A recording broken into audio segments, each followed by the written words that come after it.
कृष्णाय वासुदेवाय हरे परमात्मने प्रणतः क्लेशनाशाय गोविंदाय नमो नमः। निर्जला एकादशी की संपूर्ण व्रत विधि इत्यादि के विषय में आज आपसे चर्चा करते हैं।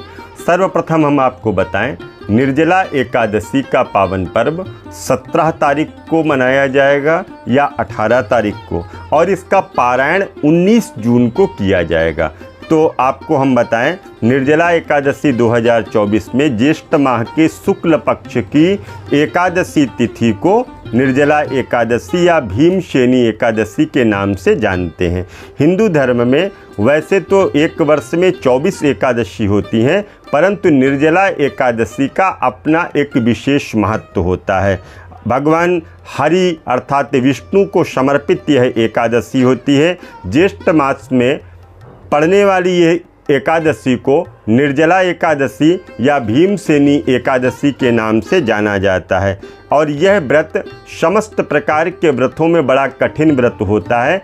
क्योंकि ना तो इस व्रत में जल पिया जाता है और ना ही इस व्रत में कुछ भी फल इत्यादि भी ग्रहण किया जाता है। कुछ नहीं खाया जाता है और ना ही कुछ पिया जाता है। तो इसलिए यह समस्त प्रकार से व्रतों में बहुत ही महत्वपूर्ण व्रत एकादशी का होता है। और इस एकादशी में जो एक वर्ष में एक बार यह निर्जला एकादशी पड़ती है, इस व्रत में उपवास कठोर नियमों के साथ में किया जाता है और सभी व्रतों में सबसे कठिन यह एकादशी का व्रत है। और इसके साथ साथ में दान पुण्य का अत्यधिक महत्व भी बताया गया है इस एकादशी में।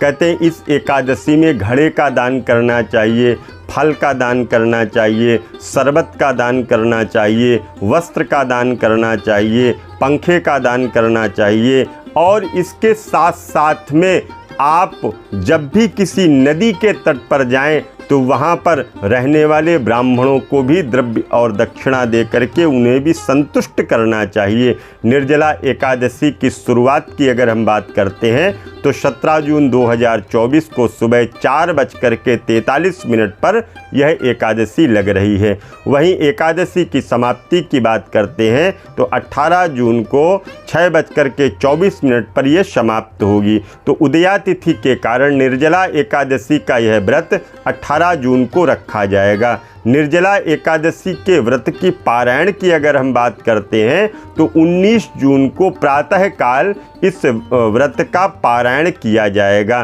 तो मित्रों, द्वादशी से युक्त हो करके जो एकादशी तिथि है, उस एकादशी तिथि पर हम लोगों को इस व्रत को रखना चाहिए, जो कि 18 जून को निर्जला एकादशी का व्रत रखा जाएगा। अगर आप चैनल पर नए हैं तो सब्सक्राइब करिएगा।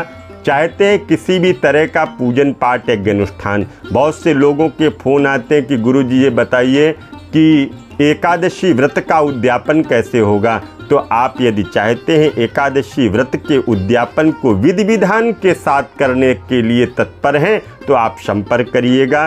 गृह प्रवेश का पूजन, काल सर्प दोष का पूजन, पितृ गायत्री, विष्णु जी का पूजन, या चाहते हैं गायत्री माता का हवन यज्ञ अनुष्ठान, आप संपर्क करेंगे। पुनः मिलूंगा एक नए वीडियो में, तब तक के लिए दीजिए इजाज़त। जय माता दी, जय माँ गंगे।